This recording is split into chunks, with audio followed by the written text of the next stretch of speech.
नमस्कार सर्वांना, शुभ सकाळ. सारख्या कांचनच्या दुनियेमध्ये तुमचं खूप खूप स्वागत आहे. तर आज आहे एकादशी. तर सगळ्यात आधी कार्तिकी एकादशीच्या तुम्हा सगळ्यांना खूप खूप शुभेच्छा. तर सकाळी सकाळी माझी इथं देवपूजा झालेली आहे, बघू शकताय तुम्ही.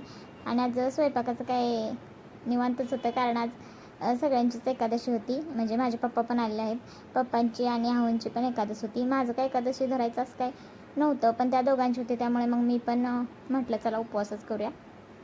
तर इथं मी शाबू भिजत घातलेला आहे. रात्रीच मी भिजवून ठेवलेला होता शाबू.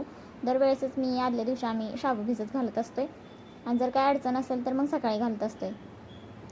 तर इथं मी शाबू करायला घेतला आहे. बटाटा आणि मिरची भाजून घेणार आहे मी पहिल्यांदा, आणि नंतर मग त्यात शाबू टाकून परतवून घ्यायचं, शेंगदाण्याचं कूट टाकून.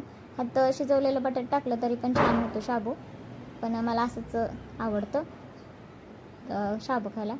तर दुसरं म्हणजे मी कांचनसोबत माहेरी का गेली नाही, तर कसं आहे ना, ह्यांना जास्त दिवस सुट्ट्या नव्हत्या, आणि आम्ही दोघी पण गेलो तरी मग ह्यांच्या जेवणाचा प्रॉब्लेम होता, डबे वगैरे सकाळी सकाळी द्यायचं असते, त्याच्यामुळेच मग मी माहेरी गेली नाही. धन्यवाद, भेटूया नेक्स्ट ब्लॉगमध्ये.